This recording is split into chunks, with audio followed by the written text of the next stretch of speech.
ಸ್ನೇಹಿತರೆ, ಒಂದು ಕಡೆ ಎಲ್ಲ ದೇಶಗಳ ಕಣ್ಣುಗಳು ನಮ್ಮ ಭಾರತಕ್ಕೆ ವೀಟೋ ಅಧಿಕಾರ ಸಿಗುವುದರ ಮೇಲೆ ನೆಟ್ಟಿವೆ. ಮತ್ತೊಂದು ಕಡೆ ರಷ್ಯಾ, ಭಾರತ ಮತ್ತು ಚೀನಾ ಒಟ್ಟಿಗೆ ಸೇರಿ ದೊಡ್ಡದೊಂದು ಹೆಜ್ಜೆ ಇಟ್ಟಿವೆ.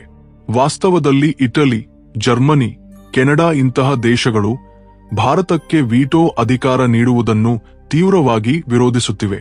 ಭಾರತಕ್ಕೆ ಅದು ಸಿಗದಂತೆ ಮಾಡಲು ಶತಪ್ರಯತ್ನ ಮಾಡುತ್ತಿವೆ. ಆದರೆ ಭಾರತವನ್ನು ತಡೆಯುವುದು ಅವರ ಹಂಗಲ್ಲ ಅನ್ನೋದು ಅವರಿಗೂ ಚೆನ್ನಾಗಿ ಗೊತ್ತು. ಮೊದಲಲ್ಲಿ ಅಮೆರಿಕವು ಭಾರತಕ್ಕೆ ವೀಟೋ ಅಧಿಕಾರ ಬರಬಾರದು ಅಂತ ಬಯಸುತ್ತಿತ್ತು. ಯಾವಾಗಲೂ ಭಾರತವನ್ನು ಹಿಡಿದಿಡಲು ಪ್ರಯತ್ನಿಸುತ್ತಿತ್ತು. ಆದರೆ ಹೋಗುತ್ತಾ ಹೋಗುತ್ತಾ ಅಮೆರಿಕವು ಭಾರತಕ್ಕೆ ಬೆಂಬಲ ನೀಡಲು ಶುರು ಮಾಡಿತು. ಅಮೆರಿಕ ವೀಟೋ ವಿಷಯದಲ್ಲಿ ಭಾರತಕ್ಕೆ ಬೆಂಬಲ ನೀಡಲು ಶುರು ಮಾಡುವ ಮುನ್ನವೇ ರಷ್ಯಾ, ಚೀನಾ ಮತ್ತು ಭಾರತ ಒಟ್ಟಿಗೆ ಸೇರಿ ಕೀಲಕವಾದ ಹೆಜ್ಜೆಯೊಂದನ್ನು ಇಟ್ಟಿವೆ. ಭಾರತ ಇಟ್ಟ ಈ ಮುಂದಿನ ಹೆಜ್ಜೆ ಎಷ್ಟು ದೊಡ್ಡದು ಅಂದರೆ ಅದರಿಂದ ಆರ್‌ಸಿ ಸಕ್ರಿಯಗೊಂಡಿದೆ. ಇದರಿಂದ ಇದುವರೆಗೆ ಯುಎನ್ನ ಹಿಂದೆ ಬಿದ್ದಿದ್ದ ದೇಶಗಳು ಈಗ ಆರ್‌ಸಿಯ ಹಿಂದೆ ಬೀಳಲು ಸ್ಪರ್ಧೆ ಮಾಡುತ್ತಿವೆ. ಅಸಲು ಆರ್‌ಸಿ ಅಂದರೇನು? ವೀಟೋ ವಿಷಯದಲ್ಲಿ ಇತ್ತೀಚು ಯಾವ ರೀತಿಯ ಬೆಳವಣಿಗೆಗಳು ನಡೆದಿವೆ? ಅದಕ್ಕಾಗಿ ಆರ್‌ಸಿಯನ್ನು ಸಕ್ರಿಯಗೊಳಿಸಬೇಕಾಯಿತೆ. ಈ ವಿಡಿಯೋದಲ್ಲಿ ಆ ವಿವರಗಳನ್ನು ವಿಸ್ತಾರವಾಗಿ ತಿಳಿದುಕೊಳ್ಳೋಣ. ಆದರೆ ಮುಂದುವರಿಯುವ ಮುನ್ನ ದಯವಿಟ್ಟು ಈ ವಿಡಿಯೋಗೆ ಲೈಕ್ ಮಾಡಿ, ಹಾಗೆ ನಮ್ಮ ಚಾನೆಲ್ಗೆ ಸಬ್ಸ್ಕ್ರೈಬ್ ಮಾಡಿಕೊಳ್ಳಿ. ಪ್ರಸ್ತುತ ವೀಟೋ ಅಧಿಕಾರದ ಬಗ್ಗೆ ವ್ಯಾಪಕ ಚರ್ಚೆ ನಡೆಯುತ್ತಿದೆ.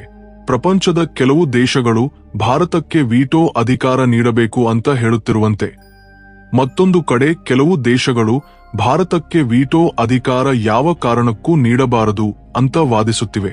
ಅಸಲು ಈ ವೀಟೋ ಅಧಿಕಾರ ಅಂದರೇನು? ಅದನ್ನು ಸಾಧಿಸಲು ಭಾರತ ಹಲವು ವರ್ಷಗಳಿಂದ ಏಕೆ ಶ್ರಮಿಸುತ್ತಿದೆ? ಸ್ನೇಹಿತರೆ, ಕೆಲವು ಪಶ್ಚಿಮ ದೇಶಗಳು ಭಾರತಕ್ಕೆ ವೀಟೋ ಅಧಿಕಾರ ಸಿಗಬಾರದು ಅಂತ ಬಯಸುತ್ತಿವೆ. ವಾಸ್ತವದಲ್ಲಿ ವೀಟೋ ಅಧಿಕಾರ ಅಂದರೆ ಅದನ್ನು ಹೊಂದಿರುವ ದೇಶ ಯಾವುದೇ ಪ್ರಸ್ತಾಪವನ್ನು ತಡೆಯಬಲ್ಲದು. ಉಳಿದ ದೇಶಗಳೆಲ್ಲ ಆ ಪ್ರಸ್ತಾಪವನ್ನು ತಡೆಯಲು ಸಮ್ಮತಿಸದಿದ್ದರೂ ಸಹ ಪ್ರಸ್ತುತ ಅಮೆರಿಕ, ರಷ್ಯಾ, ಚೀನಾ, ಫ್ರಾನ್ಸ್ ಮತ್ತು ಬ್ರಿಟನ್ ಎಂಬ 5 ದೇಶಗಳ ಬಳಿ ಮಾತ್ರ ಈ ವೀಟೋ ಅಧಿಕಾರವಿದೆ. ಅದಕ್ಕೆ ಅಮೆರಿಕ, ಬ್ರಿಟನ್ ಇಂತಹ ದೇಶಗಳು ತಮ್ಮನ್ನು ತಾವು ಅಪಾರ ಶಕ್ತಿಶಾಲಿಗಳು ಅಂತ ಭಾವಿಸುತ್ತವೆ. ಯಾವುದೇ ಸಮಯದಲ್ಲಿ ಯಾವ ದೇಶದಲ್ಲಿ ಏನಾದರೂ ಗಲಭೆ ಉಂಟಾದರೆ ಅವರು ಯಾರಿಗೆ ಬೆಂಬಲ ನೀಡಬೇಕು ಅಂತ ಅನಿಸುತ್ತದೋ ಅವರ ಪರವಾಗಿ ಅವರ ವಿರೋಧಿ ದೇಶಗಳ ಮೇಲೆ ನಿರ್ಬಂಧಗಳನ್ನು ಹೇರುತ್ತವೆ. ಈಗ ನಮ್ಮ ಭಾರತದ ಆರ್ಥಿಕ ವ್ಯವಸ್ಥೆ ವೇಗ ಪಡೆಯುತ್ತಿದೆ. ಪ್ರಪಂಚದಲ್ಲಿ ನಮ್ಮ ದೇಶ ಒಂದು ಬಲಿಷ್ಠ ಶಕ್ತಿಯಾಗಿ ಹೊರಹೊಮ್ಮುತ್ತಿದೆ. ಅದಕ್ಕೆ ಭಾರತ ಹಲವು ಕಾಲದಿಂದ ಯುಎನ್ಎಸ್ಸಿಯಲ್ಲಿ ಶಾಶ್ವತ ಸದಸ್ಯತ್ವಕ್ಕಾಗಿ ಪ್ರಯತ್ನಿಸುತ್ತಿದೆ. ಅದು ಸಿಕ್ಕರೆ ಭಾರತಕ್ಕೂ ವೀಟೋ ಅಧಿಕಾರ ಸಿಗುತ್ತದೆ. ಆಗ ಭಾರತ ಒಂದು ಮಹಾಶಕ್ತಿಯಾಗಿ ಬೆಳೆಯುವುದನ್ನು ಯಾವ ದೇಶವೂ ತಡೆಯಲಾರದು.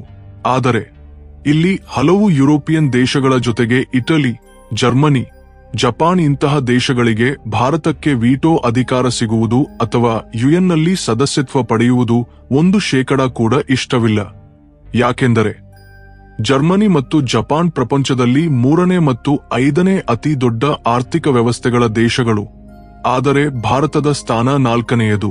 ಒಂದು ವೇಳೆ ಜರ್ಮನಿ ಮತ್ತು ಜಪಾನ್ಗಳನ್ನು ಬದಿಗಿಟ್ಟು ಭಾರತಕ್ಕೆ ಯುಎನ್ನಲ್ಲಿ ಸದಸ್ಯತ್ವ ನೀಡಿದರೆ ಅದನ್ನು ಜರ್ಮನಿ ಮತ್ತು ಜಪಾನ್ ಸಹಿಸಿಕೊಳ್ಳಲಾರವು. ಅದಕ್ಕೆ ಭಾರತವನ್ನು ಹಿಂದಕ್ಕೆ ಎಳೆಯಲು ಯಾವ ಅವಕಾಶವನ್ನೂ ಬಿಟ್ಟುಕೊಡುತ್ತಿಲ್ಲ. ಈ ಸಂಗತಿ ನಮಗೆ ಸಂಪೂರ್ಣವಾಗಿ ಗೊತ್ತಾಗಿದೆ. ಅದಕ್ಕೆ ಈಗ ಭಾರತ ವೀಟೋ ಪಡೆಯುವ ಬದಲು ಆ ವೀಟೋಗೆ ಒಂದು ಪ್ರತಿಯನ್ನು ಕಂಡುಹಿಡಿದಿದೆ. ಹೌದು ಸ್ನೇಹಿತರೆ, ನಾನು ಆರ್‌ಸಿಯ ಬಗ್ಗೆಯೇ ಮಾತನಾಡುತ್ತಿದ್ದೇನೆ. ಆರ್‌ಸಿ ಅಂದರೆ ರಷ್ಯಾ, ಇಂಡಿಯಾ, ಚೈನಾ ಅಂತ ಅರ್ಥ. ಸ್ನೇಹಿತರೆ, ಒಂದು ಕಡೆ ಎಲ್ಲರ ಗಮನ ಭಾರತಕ್ಕೆ ಯುಎನ್ನಲ್ಲಿ ಸ್ಥಾನ ಸಿಗುವುದು ಮತ್ತು ವೀಟೋ ಅಧಿಕಾರ ಲಭಿಸುವುದರ ಮೇಲೆ ಕೇಂದ್ರೀಕೃತವಾಗಿದ್ದರೆ, ಮತ್ತೊಂದು ಕಡೆ ರಷ್ಯಾ, ಭಾರತ ಮತ್ತು ಚೀನಾ ಒಟ್ಟಿಗೆ ಸೇರಿ ಆರ್‌ಸಿಯನ್ನು ಸಕ್ರಿಯಗೊಳಿಸಿವೆ. ಇದರ ಮೂಲಕ ಇದುವರೆಗೆ ಇದ್ದ ಯುಎನ್ನ ಪ್ರಾಬಲ್ಯ ಈಗ ಮುಗಿಯಲು ಹೊರಟಿದೆ. ಇನ್ನು ಮುಂದೆ ಇದರಲ್ಲಿ ನಮ್ಮ ಭಾರತ ಮತ್ತು ರಷ್ಯಾದ ಆಧಿಪತ್ಯ ಶುರುವಾಗುತ್ತದೆ. ವಾಸ್ತವದಲ್ಲಿ ಇತ್ತೀಚು ಒಂದು ಕೀಲಕ ಬೆಳವಣಿಗೆ ನಡೆದಿದೆ. ಈ ವರದಿಯನ್ನು ಒಮ್ಮೆ ಗಮನಿಸಿ. ಇದರಲ್ಲಿ ಭಾರತ, ರಷ್ಯಾ ಮತ್ತು ಚೀನಾ ತ್ರಿಪಕ್ಷೀಯ ಚರ್ಚೆಗಳನ್ನು ಮತ್ತೆ ಆರಂಭಿಸಿರುವುದು ಮತ್ತು ಆರ್ಎಸಿ ಮತ್ತೆ ಚರ್ಚಾ ಮೇಜಿನ ಮೇಲೆ ಬಂದಿರುವುದು ಸ್ಪಷ್ಟಪಡಿಸಲಾಗಿದೆ. ಸ್ನೇಹಿತರೆ, ಇಲ್ಲಿ ಅತ್ಯಂತ ಮುಖ್ಯವಾದ ಪ್ರಶ್ನೆ ಏನೆಂದರೆ, ಅಸಲು ಈ ಆರ್ಎಸಿಯನ್ನು ಮತ್ತೆ ಏಕೆ ಸಕ್ರಿಯಗೊಳಿಸಿದರು? ವಾಸ್ತವದಲ್ಲಿ ಇತ್ತೀಚಿನ ಎಸ್ಸಿವ ಶೃಂಗಸಭೆಯ ನಂತರ ಆರ್ಎಸಿ ಟ್ರಾಯಿಕಾ ಮತ್ತೆ ಬರುತ್ತದೆ ಅಂತ ಚರ್ಚೆ ತೀವ್ರಗೊಂಡಿತು. ರಷ್ಯಾದ ವಿದೇಶಾಂಗ ಸಚಿವ ಸರ್ಗೇ ಲ್ಯಾವ್ರೋವ್ ಸ್ವತಃ ಮುಂದೆ ಬಂದು ಆರ್ಎಸಿಯನ್ನು ಪುನರುಜ್ಜೀವನಗೊಳಿಸಬೇಕು ಅಂತ ಪ್ರಸ್ತಾಪಿಸಿದರು. ಅವರು ಸ್ಪಷ್ಟವಾಗಿ ಹೇಳಿದ್ದೇನೆಂದರೆ, ಭಾರತ, ಚೀನಾ ಮತ್ತು ರಷ್ಯಾ ಒಟ್ಟಿಗೆ ಸೇರಿ ಅಮೆರಿಕ ಮತ್ತು ಪಶ್ಚಿಮ ದೇಶಗಳ ಪ್ರಾಬಲ್ಯಕ್ಕೆ ಸವಾಲು ಹಾಕುವಂತಹ ಶಕ್ತಿಯನ್ನು ಸೃಷ್ಟಿಸಬಲ್ಲವು. ಭಾರತ ಮತ್ತು ಚೀನಾ ನಡುವಿನ ಗಡಿ ಉದ್ವಿಗ್ನತೆ ಹಲವು ಮಟ್ಟಕ್ಕೆ ಕಡಿಮೆಯಾಗಿದೆ ಅಂತ. ಮೂರು ದೇಶಗಳು ಒಟ್ಟಿಗೆ ಆರ್ಎಸಿಯನ್ನು ಮುಂದಕ್ಕೆ ತೆಗೆದುಕೊಂಡು ಹೋಗಲು ಇದೇ ಸರಿಯಾದ ಸಮಯ ಅಂತ ಲ್ಯಾವ್ರೋವ್ ಹೇಳಿದರು. ಅದಕ್ಕೆ ರಷ್ಯಾ ಆರ್ಎಸಿಯನ್ನು ಸಕ್ರಿಯಗೊಳಿಸಲು ಮುಂದಿನ ಹೆಜ್ಜೆ ಇಟ್ಟಿದೆ. ನಮ್ಮ ಭಾರತವು ನಾವು ಈ ಕೂಟವನ್ನು ಪರಸ್ಪರ ಸಹಕಾರದ ಮಾರ್ಗದಲ್ಲಿ ಮುಂದಕ್ಕೆ ತೆಗೆದುಕೊಂಡು ಹೋಗಲು ಸಿದ್ಧರಿದ್ದೇವೆ ಅಂತ ಸಂಕೇತ ನೀಡಿದೆ. ಸ್ನೇಹಿತರೆ, ಆರ್ಎಸಿ ಮತ್ತೆ ಬರುವುದು ಅಂದರೆ ಕೇವಲ ಈ ಮೂರು ದೇಶಗಳು ಒಟ್ಟಿಗೆ ಸೇರಿ ಕೋಟೋಗಳಿಗೆ ಪೋಸ್ ಕೊಡುವುದು ಮಾತ್ರವಲ್ಲ. ಅದರ ಅರ್ಥ ಪ್ರಪಂಚದಲ್ಲಿ ಈಗ ಒಂದು ಹೊಸ ಶಕ್ತಿ ಸಮತೋಲನ ರೂಪುಗೊಳ್ಳಲಿದೆ ಅಂತ. ಪಶ್ಚಿಮ ದೇಶಗಳು, ವಿಶೇಷವಾಗಿ ಅಮೆರಿಕ, ಭಾರತಕ್ಕೆ ಯುಎನ್ ಸೆಕ್ಯೂರಿಟಿ ಕೌನ್ಸಿಲ್ನಲ್ಲಿ ವೀಟೋ ಅಧಿಕಾರ ಸಿಗಬೇಕು ಅಂತ ಎಂದಿಗೂ ಬಯಸುವುದಿಲ್ಲ ಅಂತ ನಮ್ಮ ದೇಶಕ್ಕೆ ಚೆನ್ನಾಗಿ ಗೊತ್ತು. ಇಂತಹ ಸಮಯದಲ್ಲಿ ಆರ್ಎಸಿ ಟ್ರಾಯಿಕಾ ಭಾರತಕ್ಕೆ ಒಂದು ರಾಜಕೀಯ ಚಾಣಕ್ಯನಂತೆ ಬದಲಾಗಬಹುದು. ಯಾಕೆಂದರೆ ಭಾರತ ರಷ್ಯಾ ಮತ್ತು ಚೀನಾದೊಂದಿಗೆ ಒಟ್ಟಿಗೆ ಹೆಜ್ಜೆ ಇಟ್ಟಾಗ ಅಮೆರಿಕ, ಯುರೋಪಿಯನ್ ಯೂನಿಯನ್ ಇಂತಹ ದೇಶಗಳ ಮೇಲೆ ಒತ್ತಡ ಅನಿವಾರ್ಯವಾಗಿ ಹೆಚ್ಚುತ್ತದೆ. ಆದರೆ ಇಲ್ಲಿ ಒಂದು ಸಮಸ್ಯೆಯೂ ಇದೆ. ಸ್ನೇಹಿತರೆ, 2020ರಲ್ಲಿ ನಡೆದ ಗಲ್ವಾನ್ ಕಣಿವೆ ಘಟನೆ ಭಾರತ ಚೀನಾ ಸಂಬಂಧಗಳನ್ನು ಎಷ್ಟು ಹಾಳು ಮಾಡಿತು ಅಂತ ನಮ್ಗೆಲ್ಲರಿಗೂ ಗೊತ್ತು. ಇಂತಹ ಪರಿಸ್ಥಿತಿಯಲ್ಲಿ ಎರಡು ದೇಶಗಳ ನಡುವೆ ನಂಬಿಕೆಯನ್ನು ಮತ್ತೆ ನಿರ್ಮಿಸುವುದು ಅಷ್ಟು ಸುಲಭದ ಮಾತಲ್ಲ. ಆರ್ಎಸಿ ಕೇವಲ ರಾಜಕೀಯ ಮತ್ತು ಆರ್ಥಿಕ ಸಹಕಾರಕ್ಕೆ ಮಾತ್ರ ಪರಿಮಿತವಾದ ಒಂದು ವೇದಿಕೆಯಾಗಿ ಉಳಿಯಬೇಕು. ಗಡಿ ವಿವಾದ ಅದರ ಮೇಲೆ ಪ್ರಭಾವ ಬೀರಬಾರದು ಅಂತ ನಮ್ಮ ಭಾರತ ಬಯಸುತ್ತಿದೆ. ಈಗ ಯೋಚಿಸಿ, ಭಾರತ, ಚೀನಾ ಮತ್ತು ರಷ್ಯಾ ಒಂದಾಗಿ ಸೇರಿದರೆ ಅದರ ಪ್ರಭಾವ ಕೇವಲ ಯುಎನ್ಗೆ ಮಾತ್ರ ಪರಿಮಿತವಲ್ಲ. ಅದು ಪ್ರಪಂಚದ ಆರ್ಥಿಕ ವ್ಯವಸ್ಥೆ, ಇಂಧನ ಪೂರೈಕೆ ಸರಪಳಿ, ಭದ್ರತಾ ಕೂಟಗಳವರೆಗೂ ವ್ಯಾಪಿಸುತ್ತದೆ. ಆರ್ಎಸಿಯ ಅತಿ ದೊಡ್ಡ ಬಲವೇನೆಂದರೆ, ಇದರಲ್ಲಿ ಪ್ರಪಂಚದ ಅತಿ ದೊಡ್ಡ ಜನಸಂಖ್ಯೆಯ ಚೀನಾ, ಅತಿ ದೊಡ್ಡ ಶಕ್ತಿ ಸಂಪನ್ಮೂಲಗಳ ರಷ್ಯಾ, ಅತಿ ದೊಡ್ಡ ಜನಸಂಖ್ಯೆಯೊಂದಿಗೆ ವೇಗವಾಗಿ ಬೆಳೆಯುತ್ತಿರುವ ಆರ್ಥಿಕ ವ್ಯವಸ್ಥೆಯ ಭಾರತ ಈ ಮೂರು ಭಾಗವಹಿಸಿವೆ. ಅಂದರೆ ಈ ಕೂಟ ಸರಿಯಾಗಿ ಸಕ್ರಿಯಗೊಂಡರೆ ಪ್ರಪಂಚದ ಅರ್ಧಕ್ಕಿಂತ ಹೆಚ್ಚು ಶಕ್ತಿ ಸಮತೋಲನ ಬದಲಾಗಬಹುದು. ಅದಕ್ಕೆ ಭಾರತ ತುಂಬಾ ವ್ಯೂಹಾತ್ಮಕವಾಗಿ ಹೆಜ್ಜೆ ಇಟ್ಟಿದೆ. ವೀಟೋ ಅಧಿಕಾರ ಸಾಧಿಸುವ ಹೋರಾಟದಲ್ಲಿ ಸಿಲುಕುವ ಬದಲು ಈಗ ಭಾರತ ಒಂದು ಮಾರ್ಗವನ್ನು ಆಯ್ಕೆ ಮಾಡಿದೆ.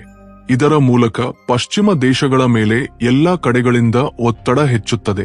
ಇದೇ ನಿಜವಾದ ಕೌಟಿಲ್ಯ ನೀತಿ. ಆದರೆ ಇದೆಲ್ಲ ನಡೆಯಲು ಕಾರಣವೇನೆಂದರೆ, ಪ್ರಪಂಚದ ಶಕ್ತಿ ಕೇಂದ್ರಗಳು ನಿಜವಾಗಿಯೂ ಬದಲಾಗುತ್ತಿವೆ.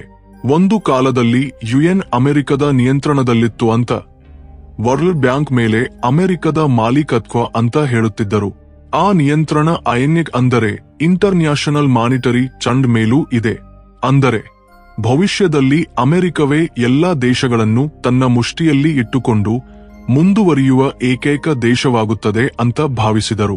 ಆದರೆ ರಷ್ಯಾ ಯುಕ್ರೇನ್ ಯುದ್ಧದ ನಂತರ ಈಗ ಶಕ್ತಿ ಕೇಂದ್ರಗಳು ನಿಜವಾಗಿಯೂ ಬದಲಾಗುತ್ತಿರುವುದು ಕಾಣುತ್ತಿದೆ. ನಿಯಂತ್ರಣ ಭಾರತದ ಕೈಗೆ ಬರುತ್ತಿರುವಂತೆ ಕಾಣುತ್ತಿದೆ. ಪಶ್ಚಿಮ ದೇಶಗಳ ಬಳಿಯ ಅಧಿಕಾರ ಈಗ ಏಷ್ಯಾಕ್ಕೆ ವರ್ಗಾವಣೆಯಾಗುವುದು ಶುರುವಾಗಿದೆ. ಈ ವರದಿಯನ್ನು ಗಮನಿಸಿ. ಇದನ್ನು ವಿದೇಶಾಂಗ ಸಚಿವಾಲಯದ ಮೂಲಕ ನವೆಂಬರ್ 2021ರಲ್ಲಿ ಬಿಡುಗಡೆ ಮಾಡಲಾಗಿದೆ. ಇದರಲ್ಲಿ 3 ದೇಶಗಳ ವಿದೇಶಾಂಗ ಸಚಿವರು ಒಂದು ಮುಖ್ಯ ಸಭೆಗಾಗಿ ಕುಳಿತಿದ್ದಾರೆ. ಇಲ್ಲಿ ರಷ್ಯಾ, ಚೀನಾ ಮತ್ತು ಭಾರತವಿದೆ. ಈ 3 ದೇಶಗಳ ಸಂಯೋಜನೆ ನಿಮಗೆ ಸಾಮಾನ್ಯವಾಗಿ ಅನಿಸಬಹುದು. ಆದರೆ ಈ 3 ದೇಶಗಳು ಒಟ್ಟಿಗೆ ಸೇರಿ ಆರ್ಎಸಿ ಎಂಬ ಹೆಸರಿನೊಂದಿಗೆ ತ್ರಿರಾಷ್ಟ್ರೀಯ ಸಮೂಹವೊಂದನ್ನು ರೂಪಿಸಲು ಹೊರಟಿವೆ. ಸ್ನೇಹಿತರೆ, ಇದರ ಬಗ್ಗೆ ನಿಮ್ಮ ಅಭಿಪ್ರಾಯವೇನು? ದಯವಿಟ್ಟು ಕಾಮೆಂಟ್ ಬಾಕ್ಸ್ನಲ್ಲಿ ತಿಳಿಸಿ. ಈ ವಿಡಿಯೋಗೆ ಇಷ್ಟೇ. ಸ್ನೇಹಿತರೆ, ಈ ವಿಡಿಯೋ ನಿಮ್ಗೆ ಇಷ್ಟವಾದರೆ ಲೈಕ್ ಮಾಡಿ. ಹಾಗೆ ಇಂತಹ ಮತ್ತಷ್ಟು ಮಾಹಿತಿಯುಕ್ತ ವಿಡಿಯೋಗಳಿಗಾಗಿ ಈಗಲೇ ನಮ್ಮ ಚಾನಲ್ಗೆ ಸಬ್ಸ್ಕ್ರೈಬ್ ಮಾಡಿಕೊಳ್ಳಿ.